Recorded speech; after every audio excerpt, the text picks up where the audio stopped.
Bona tarda a tothom. Benvinguts a la primera edició dels 19N Talks, que és un espai de debat sobre tecnologia i societat organitzat per 19N. 19N és una consultora de polítiques públiques especialitzada en l'economia digital, fundada per mi mateix, per Àngel Mesado i per Mar Alarcón, fundadora i CEO de SocialCar i vicepresidenta de Foment del Treball.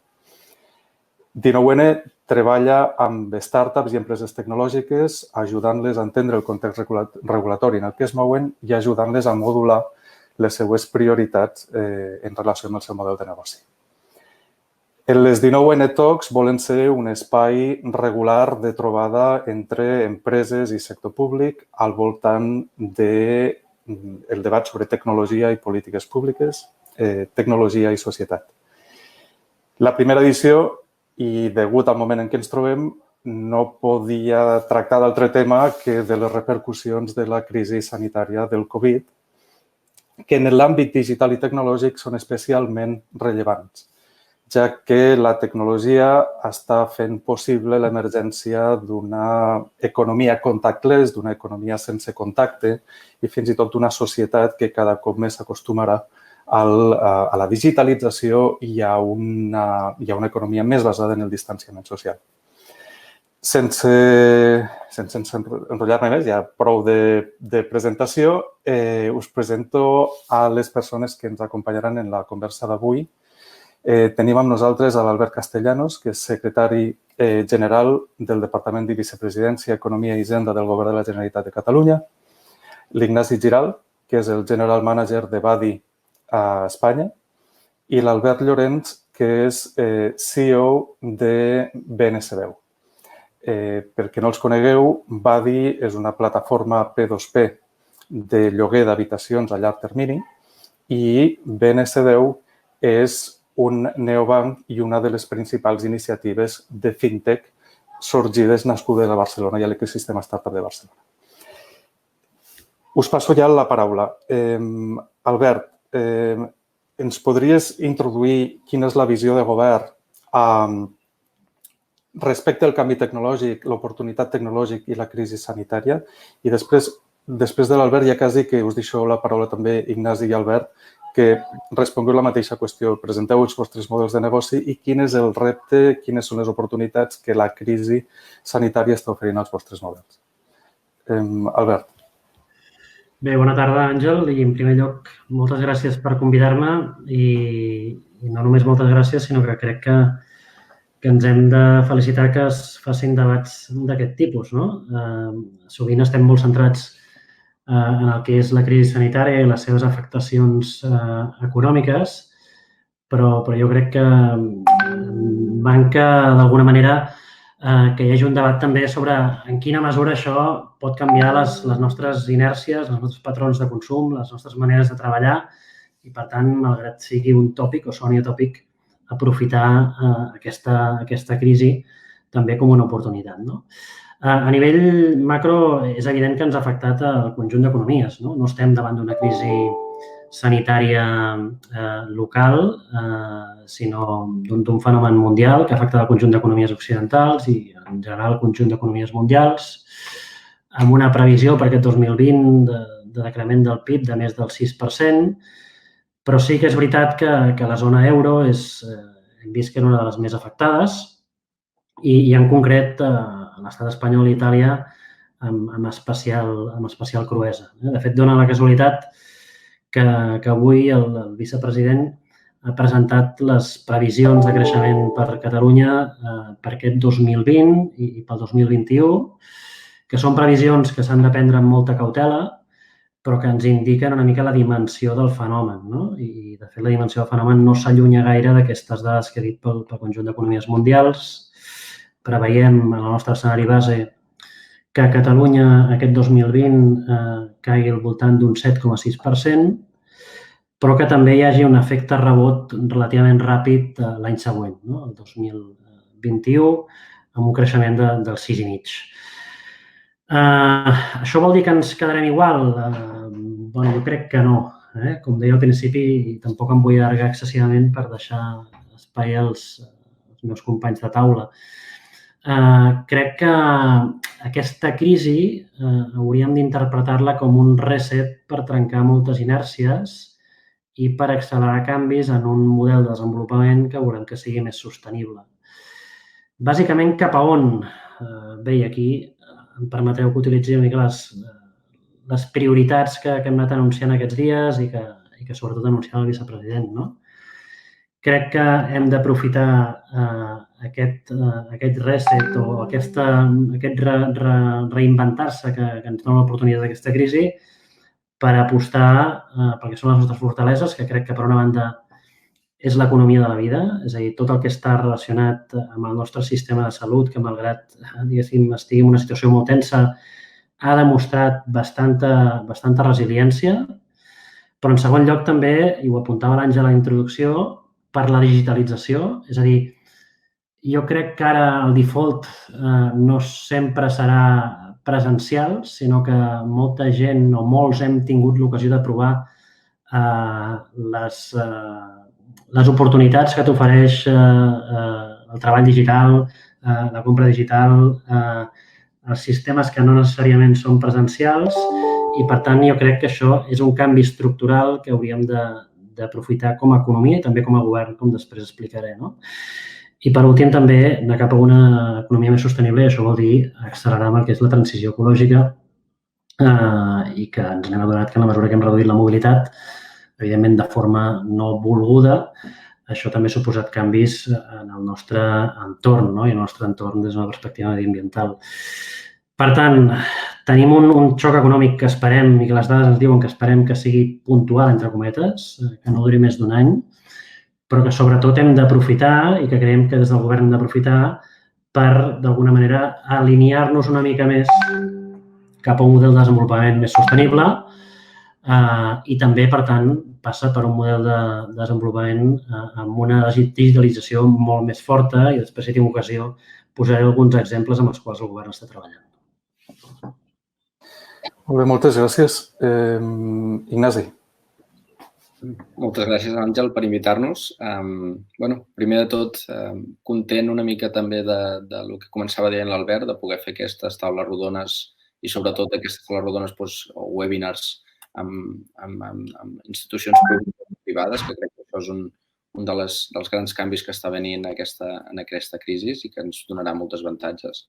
Referent al nostre negoci, nosaltres al final som una plataforma especialitzada en d'habitacions, nascuda aquí a Barcelona, portem 5 anys i hem crescut molt fortament al mercat espanyol.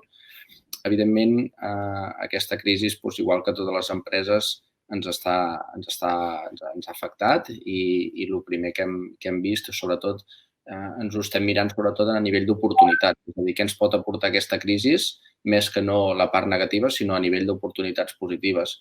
Primer de tot és que nosaltres creiem o tenim una de les sorts que formem part del sector de la vivenda, que segurament serà dels que tindrà una recuperació més ràpida en el curt plaç. Al final, els ciutadans han de trobar vivendes a curt plaç i, sobretot, el lloguer d'habitacions serà segurament una de les alternatives més flexibles que hi haurà al sortir d'aquesta primera crisi del Covid.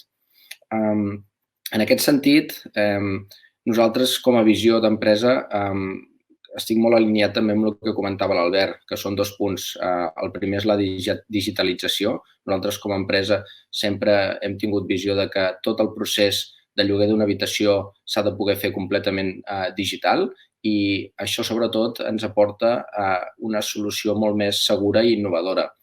Innovadora per què? Perquè, al final, crec que també, en la línia del que comentava de l'economia sostenible o de models molt més sostenibles, nosaltres, també com a visió d'empresa, el que sempre hem volgut fer és desbloquejar la màxima vivenda disponible a les ciutats per poder donar moltes més alternatives de vivenda. Per tant, aquí, després entrarem més en detall, però apareixen, és on diferenciaria la primera part de digitalitzar el procés i la segona d'innovar. La segona d'innovar va més referent a desbloquejar molta oferta de vivenda, sobretot, i atacar audiència, que segurament fins fa poc no hi havia solucions per a aquesta audiència més concreta. Llavors, potser no em vull allargar molt més perquè entrarem en detall a continuació en aquests punts, però en aquest sentit alineat una mica amb el que comentava l'Albert de digitalització i de buscar models sostenibles per a la ciutat. Gràcies, Ignasi. Ets el torn d'Albert. Fantàstic. Agrair també a l'iniciativa de l'Àngel i de tot l'equip del 19N doncs, aquesta taula també. Considero també, com ha comentat l'Ignasi, que el fet de que sigui entre la part pública i la part privada la fa especialment interessant. Per la part de Banc 10, doncs nosaltres som un neobanc que tot i que ens vam fundar fa un parell d'anys, vam aconseguir sortir al mercat a finals de setembre, amb una proposta bancària molt senzilla, al final doncs, oferint senzillament doncs, un compte corrent, una targeta, la possibilitat de fer pagaments entre amics i una sèrie d'avantatges o de controls analítics, i tot amb un paraigua doncs, de sense comissions, doncs, d'un servei molt simple, sense comissions i amb un control total doncs, una mica de gestió dels diners.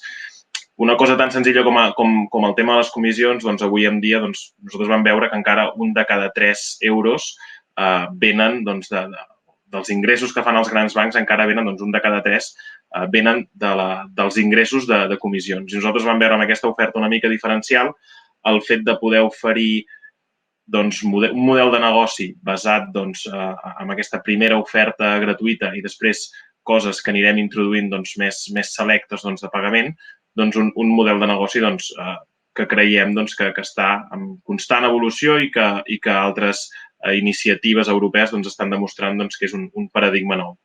La digitalització, com els meus companys comentaven, tant l'Albert com l'Ignasi, doncs, lògicament creiem que és imprescindible. De fet, doncs, la nostra oferta bancària, per dir-ho d'alguna manera, doncs, és 100% digital. També coincidim amb la part sostenible. De fet, també estem veient o estem intentant eliminar els plàstics a curt termini i intentar doncs, generar doncs, tot el tema contactless, que també sé que era un dels tòpics doncs, que es volia cobrir una mica amb aquesta conversa. Per tant, tots els pagaments que són doncs, a través de mòbils o a través de Google Pay o Apple Pay, que són les principals plataformes també a nivell de seguretat, a nivell doncs, d'higiene, lògicament, doncs, creiem que també té quelcom a dir.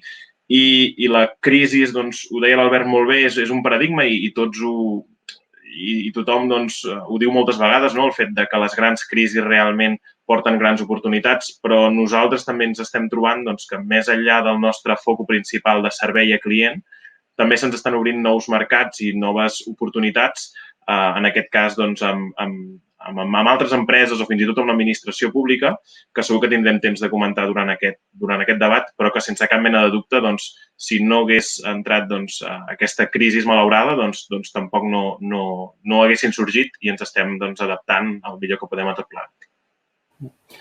Aquest últim punt que fas és crucial i ens ajuda, de fet, a seguir amb la conversa i seguir cap a la via d'aquesta nova societat digital en la que la crisi, com a tota revolució, ens està tirant de cap. En el cas del fintech, el cas del fintech és paradigmàtic i, de fet, molt gràfic pel gran públic, perquè la digitalització i la contactless, diguem, society, vol dir, en certa manera, la fi del diner físic, la fi de les monedes i dels bitllets, però també la fi de molts tràmits farragosos, de molta paperassa, de moltes qüestions que a nivell internacional ja s'estan solucionant de manera molt gràfica en el cas del fintech i entenc que també el fintech com a sector de futur i com a sector econòmic a nivell internacional també ho està notant, no? Aquesta oportunitat. Sí, sense cap mena de dubte.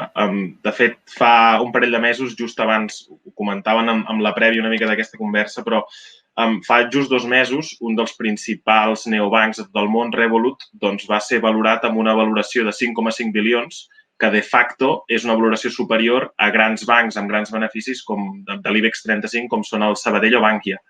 Això porta un paradigma i una discussió brutal sobre realment el que valen aquestes noves empreses, aquesta nova manera d'aproximar el fintech i sense cap mena de dubte, doncs, jo crec que tot aquests processos o aquestes grans crisis ho posen tot en entredit i sense cap mena de dubte aquelles empreses més flexibles, més adaptables, més digitals. Jo afegiria aquí també que crec que la digitalització és el gran punt aquí de dubtar, però també penso que la cultura de l'empresa, si no s'ha creat amb una confiança i amb una transferència suficient a fi de que totes les persones puguin agafar aquesta digitalització i puguin treballar des de casa amb tothom tranquil perquè no només estan complint les hores, sinó que estan traient la feina. Això amb empreses petites, amb empreses ràpides, amb empreses dinàmiques que es poden adaptar, crec que ajuda i porta a paradigmes com aquests, que ja us deia que Revolut, per exemple, tenia una valoració molt superior a grans bancs de l'IBEX 35 que tenen un volum de negoci més gran, que han fet beneficis i crec que és un gran moment i un moment realment molt calent per tota la onada fintech. Super. I Ignasi, jo crec que del punt de vista, hi ha un altre palabro que va derivat a la vertical del sector immobiliari, que és PropTech, que és tota la dimensió tecnològica del sector immobiliari. Suposo que les mateixes dinàmiques, la mateixa energia també la deveu estar vivint, no?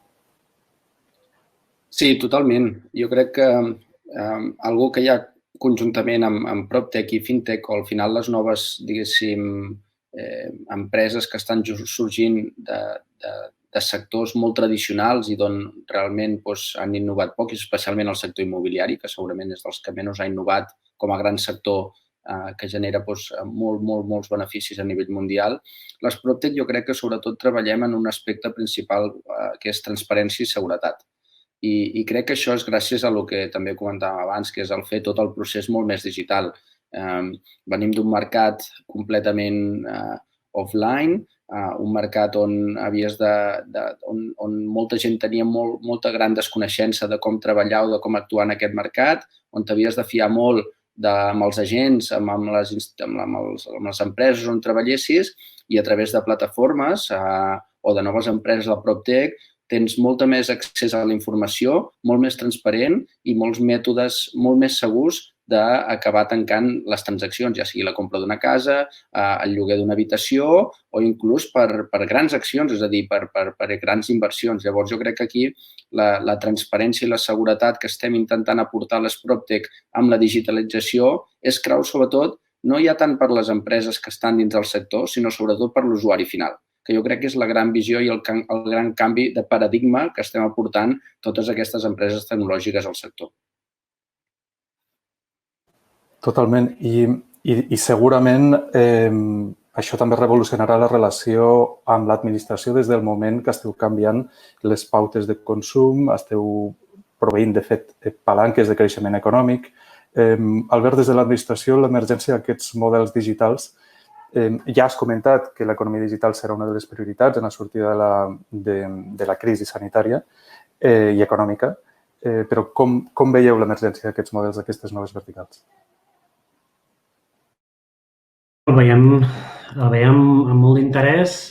De fet, el sector digital, tant a Barcelona com al conjunt del país, era un dels sectors amb més capacitat d'atracció d'inversors, de creixement, i de fet no feia falta que és la Covid per veure que era un sector clarament emergent, però sí que és veritat que el canvi en les pautes de consum i de comportament poden fer que s'acceleri molt aquests mercats potencials que potser haguessin trigat 10 anys o 5 a ser models de negoci molt rentables i que potser en els pròxims mesos experimentaran un creixement molt notable. Per tant, jo crec que des del govern estem, diria, obligats, o diguéssim, hi ha una aposta estratègica, com he dit abans, per donar suport a aquesta economia digital, aquesta economia del no contacte que es pot veure beneficiada d'aquests canvis de patrons de comportament, encara que siguin per unes setmanes o per uns pocs mesos, perquè faran repensar molt el que són els nostres hàbits. Jo voldria destacar en aquest sentit dues coses que crec que des del govern farem aquest 2020 i que crec que són importants. Una potser més de caràcter sectorial i l'altra més a nivell d'infraestructura. Com us he dit, el 2020, econòmicament, això em sembla que no feia falta que us digués les previsions, serà un any complex, no? I això també repercutirà sobre les finances públiques, no? Per tant, el pressupost de la Generalitat que vam aprovar ara fa una mica menys d'una setmana, doncs és un pressupost que, òbviament, aporta molts més recursos pel conjunt de polítiques, però que també va estar pensat amb mentalitat pre-Covid i, per tant, no té en compte algunes de les prioritats que ara haurem de cobrir, des de la pròpia despesa sanitària com les pròpies polítiques de reactivació. Això vol dir que en alguns casos ens haurem de replantejar polítiques que potser no siguin del tot urgents, però en aquesta clau de digitalització n'haurem de prioritzar d'altres, que ja estaven d'alguna manera incloses al pressupost del 2020 i els haurem de donar més força. La primera que destacaria és l'inversió en fibra òptica. És a dir, si volem tenir un país que realment sigui competitiu des d'un punt de vista de sector digital i de negocis que es basen en aquesta tecnologia, no pot ser que el tinguem limitat pel que és la infraestructura a les àrees metropolitanes o allà on tenim d'alguna manera instal·lació de fibra òptica operativa. Penseu que dels més de 900 municipis que hi ha a Catalunya, actualment, per molt que tenim uns 4.500 quilòmetres de xarxa, només hi ha presència efectiva en 254 municipis. Per tant, estem parlant de poc més del 25%. Per tant, una de les apostes d'aquest pressupost del 2020 és posar-hi remei. En una primera fase, garantint la connexió a totes les capitals de comarca. Això seria bàsicament un procés que ja hem començat a licitar aquest 2020 i que en el pressupost està contemplat. I en una segona fase, arribar a tots els municipis del país i això ho farem des de finals d'any fins a 2022.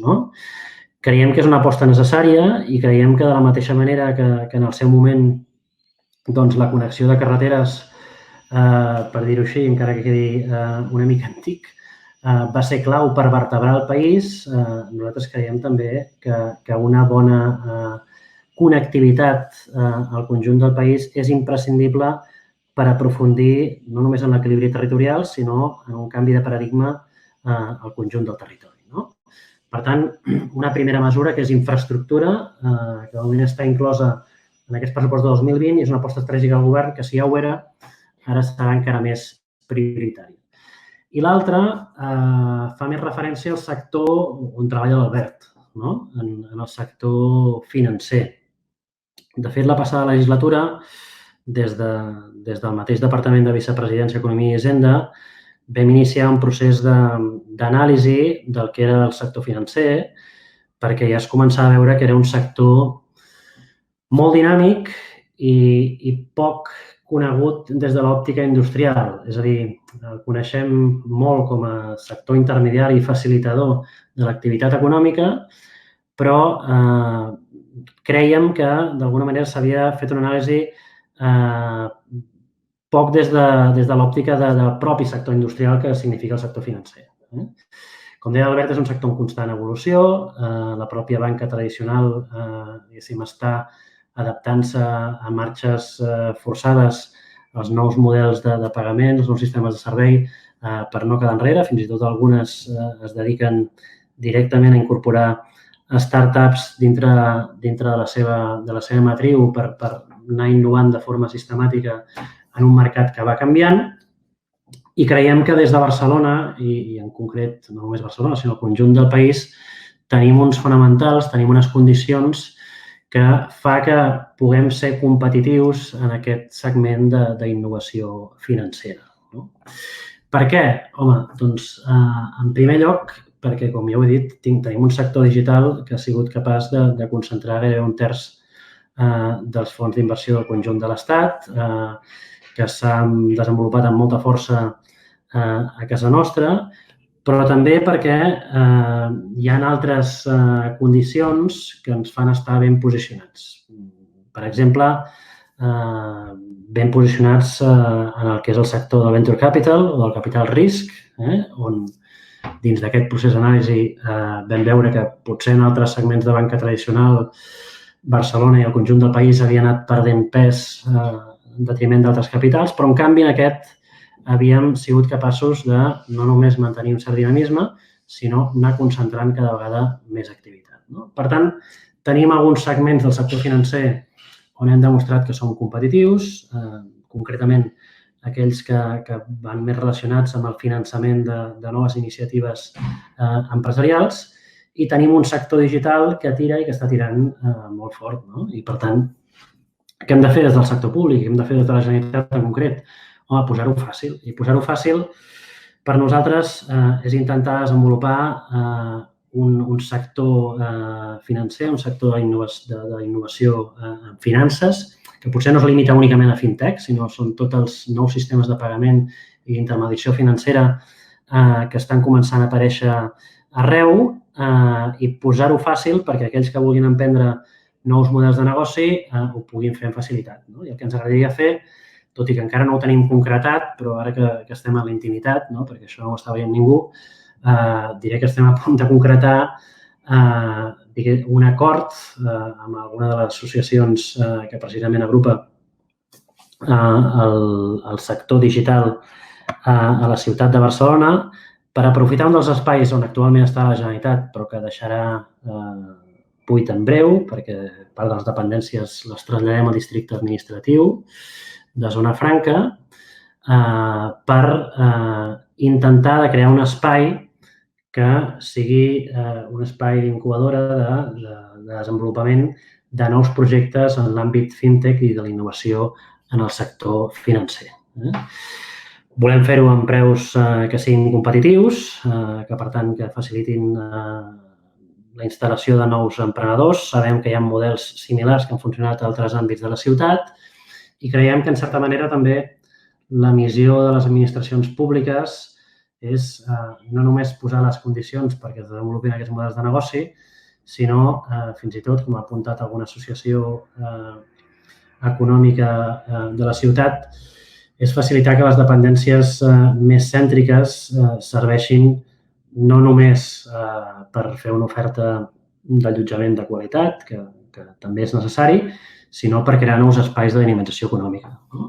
I en aquest sentit, crec que el centre de Barcelona, el Passeig de Gràcia, Rambla Catalunya, són espais més que adients per desenvolupar aquests nous clústers, en aquest cas d'innovació financera, que haurien de ser un embrió de moltes futures empreses i que espero que puguem concretar en els propers mesos. És una gran notícia i la veritat és que molt agraïts que compartisques en aquesta trobada. De fet... Ho dic perquè estàvem sols, Ho dic perquè estàvem sols.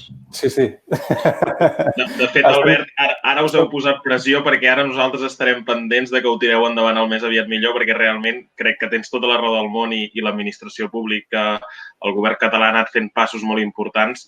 Complementaria el que tu has dit amb una xarxa impressionant de networking i de talent que tenim aquí a la ciutat, i prova d'ell és, tot i que potser no érem conscients una mica de la bogeria que era, però el Barcelona Tech Spirit, que es va muntar de baix a dalt fa un parell de mesos, quan encara érem feliços i lliures i podíem sortir al carrer, etc.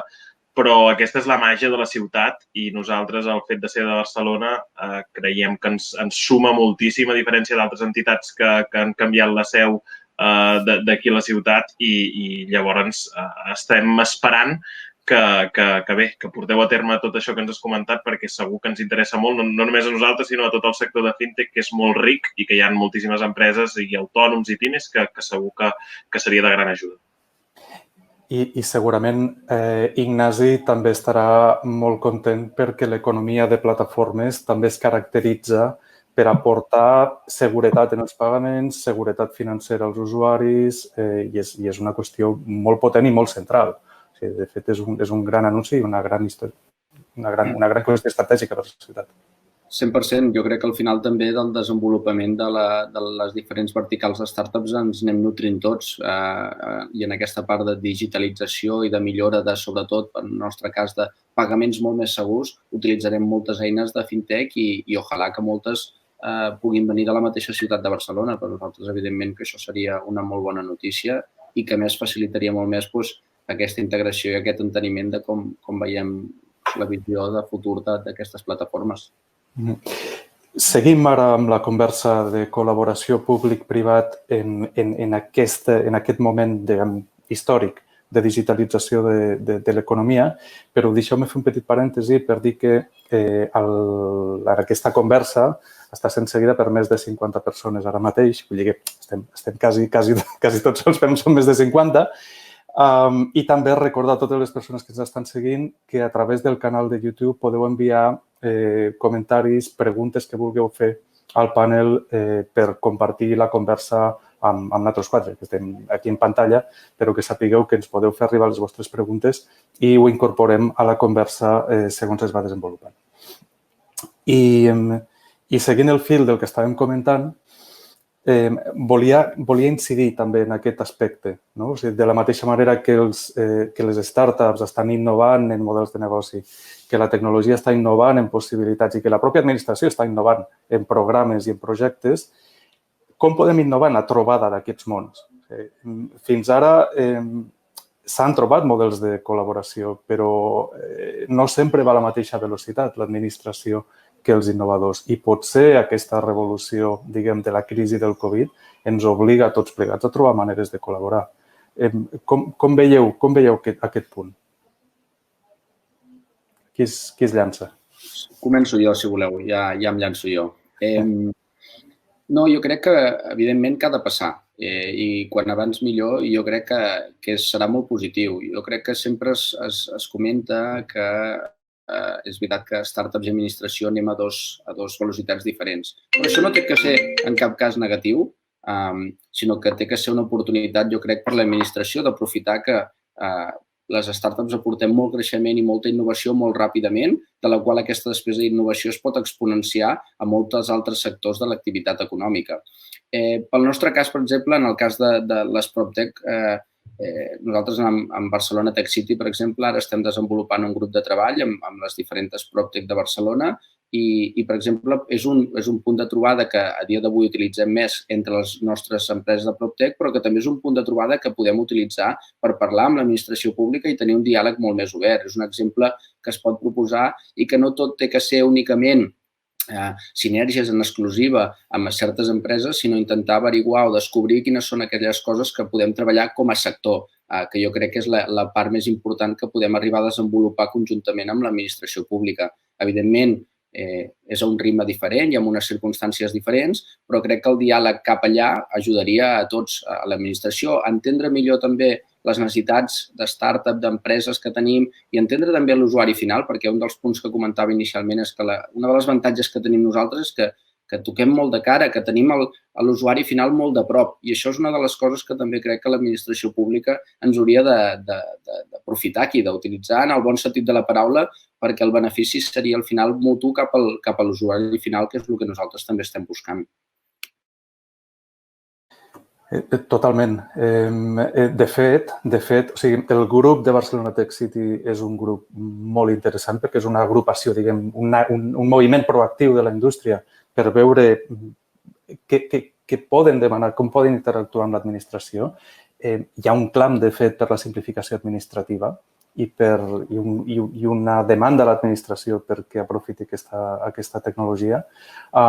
I, de fet, aquest tipus de grups i aquest tipus d'exercicis també es poden veure a altres nivells. Per exemple, en l'àmbit del fintech tenim els sandbox regulatoris que el sandbox, per a aquelles persones que no estiguin familiaritzades amb els termes, són un banc de proves, un banc de pilotatge d'iniciatives tecnològiques relacionades amb l'administració. En el camp de les finances, del fintech, són les primeres experiències de sandbox regulatori que s'està donant a nivell internacional. Per què? Perquè és un sector on les garanties i la confiança són especialment rellevants. Llavors, el que es fa és col·laborar administració i sector privat per innovar. En aquest cas, Albert Llorenç, i després Albert Castellanos, perquè també us toca, entenc que el lideratge del fintech és especialment interessant en aquest àmbit. Sí, ho has comentat molt bé, el tema del sandbox. La veritat és que es va aprovar fa pocs mesos i ha sigut una molt bona notícia, tot i que ha vingut amb bastant retard, ha vingut amb 2 anys de retard al sandbox, però està demostrat que a tots els països del món i en molts llocs la millor manera de poder innovar és amb aquest entorn protegit, però que permet, entre cometes, trepitjar alguns cables que en la vida real o en la legislació actual no es permetria. Amb la qual cosa jo crec que disposar d'aquesta eina per innovar sense cap mena de dubte és molt bona per tots els de la indústria financera. voldria aportar també, seguint una mica amb el que comentava l'Ignasi, que crec que a nivell d'administració s'està fent bé, però com a país també crec que ens hauríem d'intentar emmirallar dels millors. I jo, personalment, la meva opinió, sempre que miro cap amunt, veig Estònia allà, que tenen un govern de governança digital brutal, tenen moltíssimes coses, segur que l'Albert ens podrà explicar cosetes. Hi ha moltes iniciatives sobre regulació de l'identitat personal i digital de les persones i de les empreses que col·laboraria moltíssim a la simplificació de tràmits, de gestions personals i empresarials. Llavors, jo, sense cap mena de dubte, Estònia ho prenc com un referent i honestament, al veure Estònia també penso que ens queda bastant camí per fer encara, per sort, però ens queda bastant camí per fer encara. Llavors, aprofito també per comentar un petit exemple que ara li passo la paraula a l'altre Albert perquè em contesti sobre el tema d'Estònia, que segur que també pot ser interessant. Nosaltres, sobre el tema de col·laboracions privades, o sigui, de Banc 10 amb l'administració, sí que volíem compartir una oportunitat que ens ha sorgit fa poc, que encara no tenim tancada al 100%, però compartint aquesta, el que comentava l'Albert, que estem sols aquí, sí que ens agradaria explicar-ho. Al final, arrel de tot el tema del Covid, s'han posat en contacte amb nosaltres algunes localitats petites de Catalunya, manifestant-nos que amb tot el que ells havien aconseguit estalviar arrel de tinguer d'aturar els clubs esportius, les piscines, l'estalvi energètic que han generat, tota aquesta bossa de diners volien destinar-la, volien impactar-la d'alguna manera, no només a les unitats familiars del seu poble, sinó a la reactivació del comerç d'aquell mateix poble, de forma que es produeix un triangle de win-win-win, com si diguéssim, en què l'administració aconsegueix fer aquestes donacions o aportacions a les famílies i aquestes famílies poden fer servir aquests diners, aquestes petites subvencions, en els comerços locals del poble per reactivar i per tornar una mica a la normalitat. Aquí la pota que els hi faltava era una mica la part tecnològica, la part digital, de poder assegurar que la transmissió d'aquests diners, que entre cometes, que estava controlat, que es podria fer sense cap mena de problema i fins i tot a través 100% del mòbil, sense necessitat d'una targeta física, etc. I estem molt contents d'estar treballant. Encara ens queda una mica de camí per acabar de tancar alguns serrells, però és sense cap mena de dubte una oportunitat que ens ha sorgit arrel de l'actual crisi i que creiem que no hi ha res millor al final de poder ajudar a la reactivació de tot el comerç i de tot el turisme, que al final també seran dels grans perjudicats de tot això, i ens sentim molt orgullosos també de poder col·laborar amb aquesta iniciativa público-privada per reactivar tot plegat. Sí, Albert. Sí, aprofito aquesta bona notícia, el fet que s'hagi engegat aquesta col·laboració entre administracions locals i una empresa com la vostra per posar-me a disposició en tot allò que creieu que podem ajudar. De moment, si us heu començat a entendre, simplement, diguéssim, felicitar-vos, però si hi ha alguna iniciativa que transcendeix el que és l'àmbit estrictament local, doncs nosaltres encantats de donar-vos un cop de mà. Efectivament, com a administració encara ens queda molt camí per recórrer. Tampoc ens hem d'enganyar i hem d'admetre també la feina que tenim per fer des de les administracions públiques. Certament, l'exemple d'Estònia és el que es fica normalment com a referent. Per què?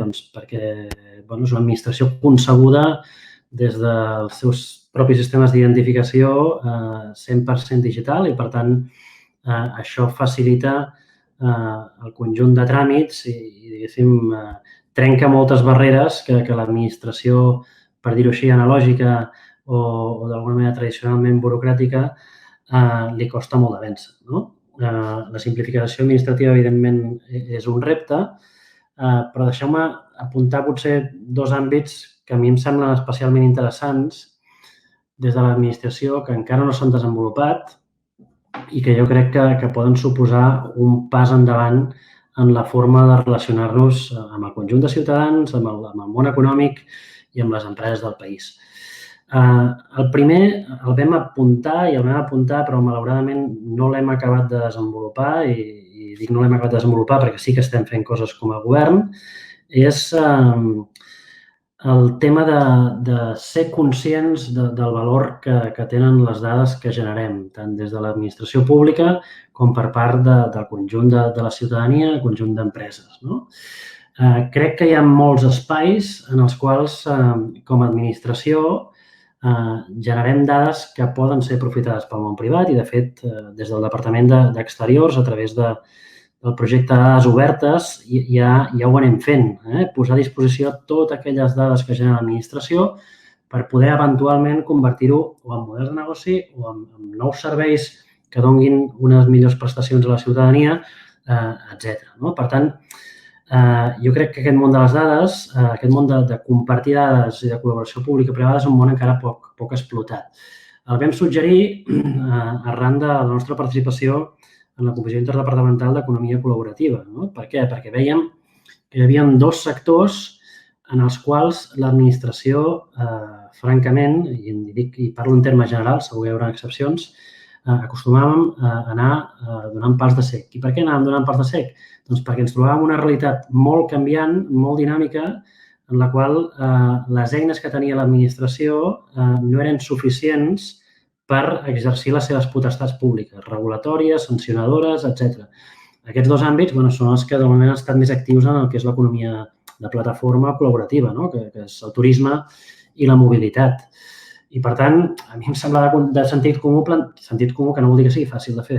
És a dir, per què no podem compartir la informació de plataformes o de serveis de mobilitat o d'allotjament per tal que l'administració tingui una informació en temps real de quina activitat s'està desenvolupant sobre les nostres ciutats o sobre els nostres habitatges i, per tant, en definitiva, dotar-se d'intel·ligència que només li pot donar al món privat, perquè avui en dia és impossible, d'alguna manera, en una economia de lliure mercat, intentar saber què s'està fent en cada moment, en cada punt de la ciutat. I, en part, si presumim de voler ser una societat innovadora, emprenedora, no podem pretendre tampoc anticipar-nos a totes les solucions que d'alguna manera ens poden oferir els emprenedors d'aquesta ciutat o d'aquest país.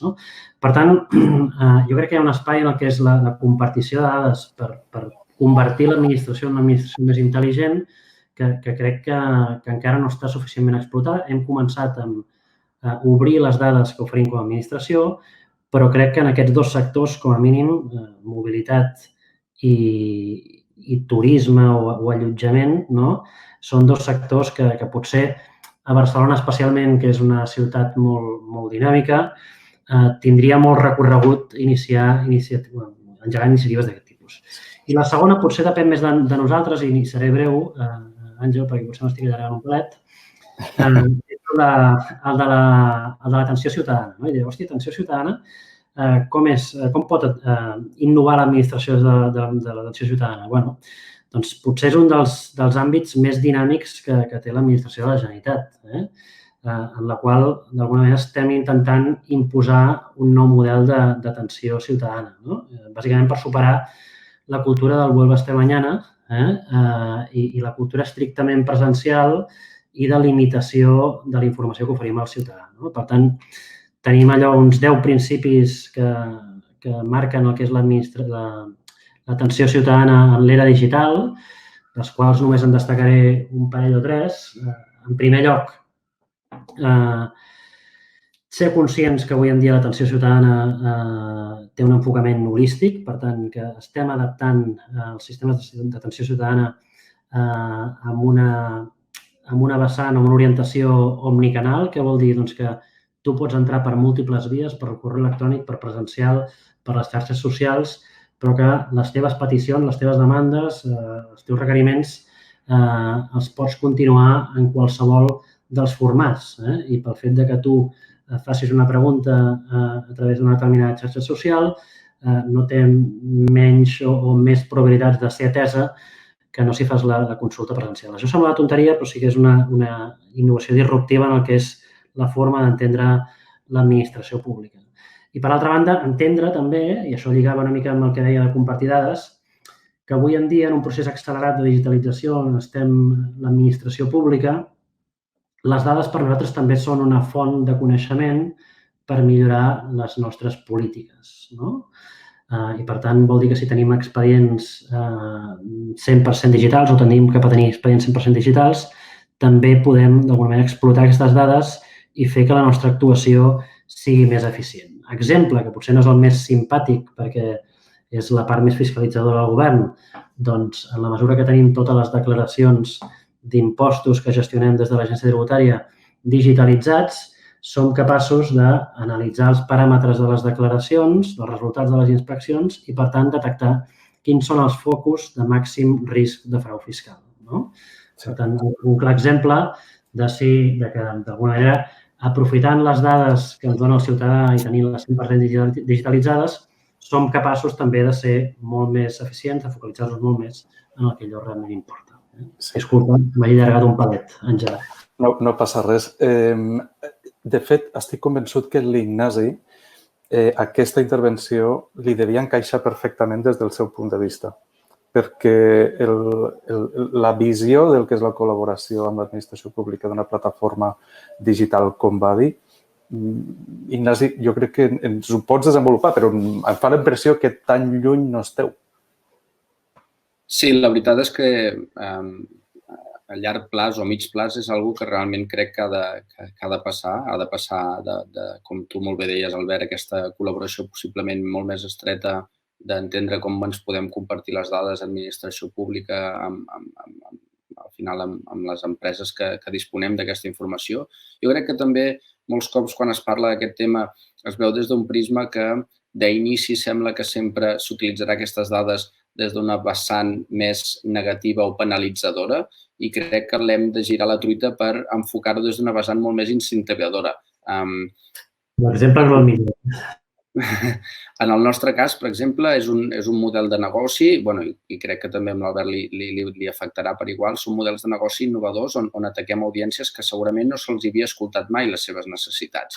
Llavors, en molts casos, quan des de la perspectiva d'empresa tenim aquesta disponibilitat o ganes de compartir les dades, a vegades hi ha una mica aquest fren interior de dir ho volem fer amb la millor intenció possible i volem arribar a aquesta col·laboració amb la intenció final també d'ajudar l'usuari final, no tant a lo millor d'anar a buscar la penalització per aquell que no està fent les coses amb la regularització actual. Llavors, jo també crec que aquestes dades han de servir per dir, anem a estudiar com podem entendre millor les necessitats de l'usuari.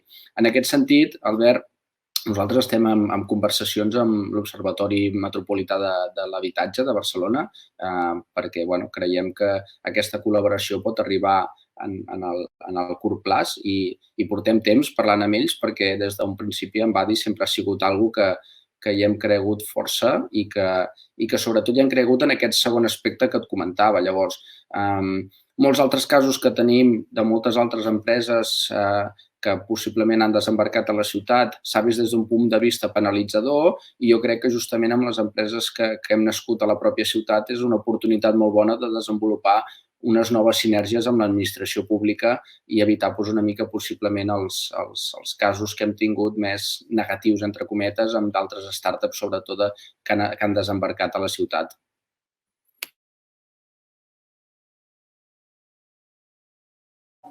Molt bé.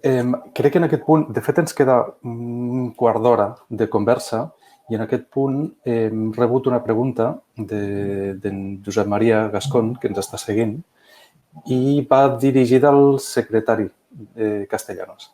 Diu que comenta que és una prioritat accelerar la infraestructura de fibra òptica. Aquesta inversió estava inclosa al Pacte Nacional d'Indústria 2017 i quin calendari i quin ritme de pressupostaris preveu d'implementació.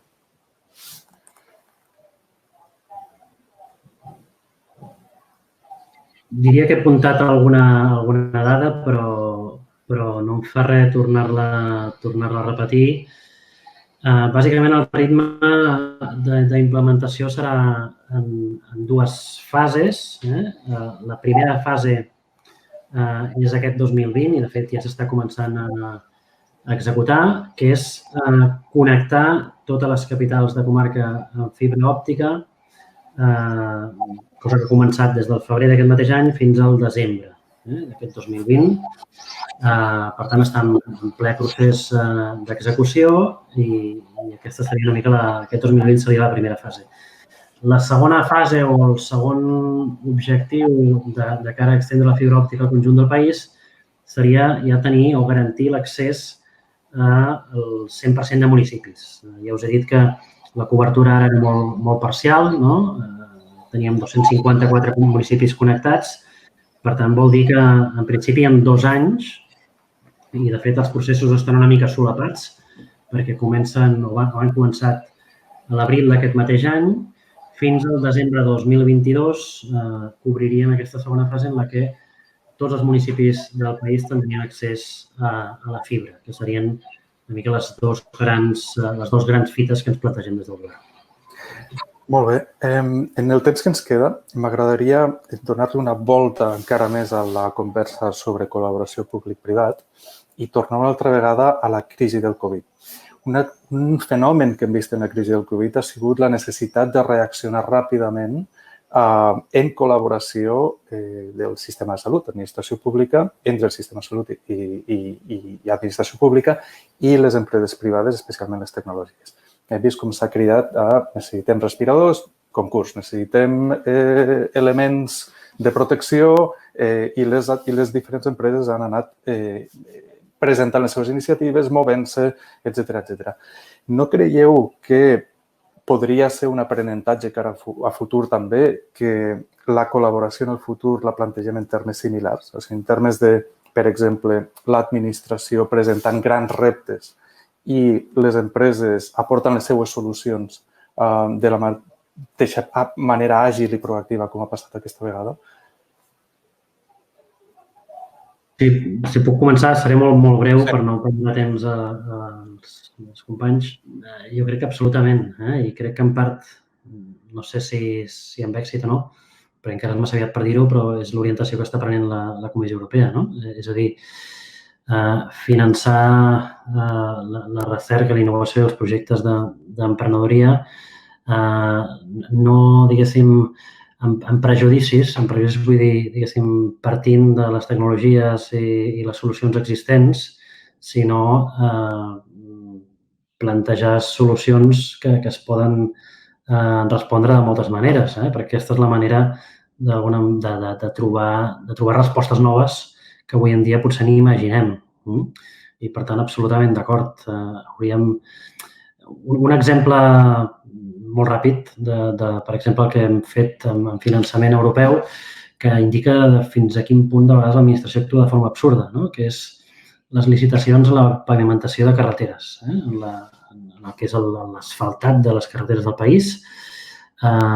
Fruit de voler començar un procés d'innovació amb cofinançament FEDER, ens en vam adonar que en la pavimentació d'aquestes carreteres encara s'estava licitant amb la mateixa tecnologia de fa 30 anys, amb la qual cosa impedies a tot el sector de la construcció i de pavimentació que pogués, per exemple, aplicar tecnologies amb estalvi energètic, que poguessin implementar sistemes d'asfalt intel·ligent, perquè no només no estava premiat, sinó que no estava ni permès. I, per tant, sovint el que ens passa de vegades a les administracions és que les inèrcies són molt difícils de trencar. I, per tant, aquest tipus de licitacions més que per missions, per objectius, el que fan és precisament tot el contrari. Obrir el ventall i dir, oferiu-me solucions pels meus problemes i potser no necessito proveir tantes residències o places residencials, sinó que potser tinc una empresa que m'ofereix una atenció domiciliària revolucionària de molta qualitat i que millora la qualitat dels pacients i no necessito basar-me, diguéssim, en totxo o en construir noves residències per donar resposta a aquest envelliment progressiu de la població. Per tant, absolutament d'acord i ja callo perquè si no parlaria una mica massa, però hem d'avançar clarament cap aquí. No, molt clar. I, companys, què penseu?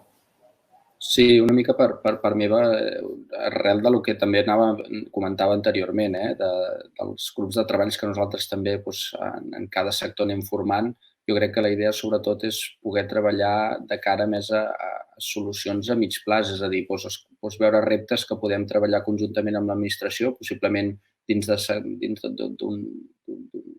d'un gènere com podria ser el Tech Lab, per exemple, de dir, anem a posar propostes que potser el sector pot atacar des de diferents vies, que potser les eines estan allà, que els hi falta un encaix o que els hi falta un desenvolupament, però que les eines ja estan allà, que potser l'administració no és conscient de totes les eines que hi ha en totes aquestes petites empreses de nova creació i tota la tecnologia que hi ha disponible i que serà qüestió una mica de fer aquest gran repte cap a sectorial i aprofitant una mica tots aquests grups de treball que s'estan desenvolupant. En aquesta línia jo crec que els grups de treball estaran encantats i que poden sorgir moltes sinergies entre empreses per desenvolupar també noves solucions i també al final per afavorir les necessitats dels ciutadans, que és el que estem buscant. Sí, per complementar una mica tot plegat, jo comentaria que una mica el tema de tenir un foco tan clar del coronavirus i de la lluita contra la pandèmia i la urgència, al final ha accelerat molts d'aquests processos. I jo vull felicitar també moltes iniciatives que s'han fet a nivell de hackathons, a nivell des de tota mena d'àmbits públics i privats per accelerar tot això. I al final a nosaltres una mica ens porta la sensació que al final innovar va de fallar. I a vegades, grans ens, grans administracions, grans empreses, grans corporacions, senzillament no se'ls hi permet fallar. Perquè són molt grans, perquè els impactes són molt devastadors, etc. En aquest sentit, quan estem en el món startup, potser el respecte a fallar el tenim, però no hi tenim la por a fallar. I això és el que ens fa poder avançar molt més ràpid i de facto, poder aprendre molt més ràpid i poder innovar. I per mi aquesta és la clau i al final contextos com aquests fa que tots de forma ineludible tinguem d'innovar perquè el foco i la urgència així ho demanen. I per això jo crec que és un gran moment d'oportunitat perquè accelera tots els processos d'innovació i coses que sortiran o que surten i que sortiran aquests dies segur que faran molt de bé per ajudar, com deia l'Ignasi, a posar en el centre i a solucionar les necessitats dels usuaris i de la ciutadania del país.